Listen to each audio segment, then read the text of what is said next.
जिस मुल्क में लाखों लोग तबलीगी जमातों के साथ जाते हों, जहां लाखों लोग दावते दीन के लिए सफर करते हों, जहां से लाखों लोग बैतुल्लाह और उम्रा और हज के लिए जाते हों, मिलादुन नबी के मौका पर हर शहर में जलूसों में लाखों लोग शामिल हों, जिस मुल्क में हर रात लाखों महफिलें सजाई जाती हों,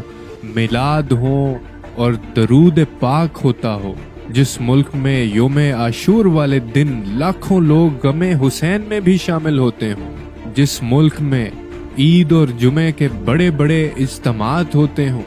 जिस मुल्क में तस्बीहात पढ़ने वाले लाखों में और दरूदो सलाम पढ़ने वालों की तादाद अरबों में हो, वो मुल्क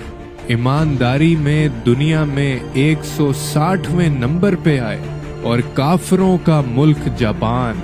ईमानदारी में पहले नंबर पर करार पा जाए, तो सवाल तो उठेगा कि हम किसको धोखा दे रहे हैं, खुद को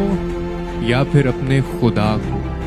सोचिएगा जरूर।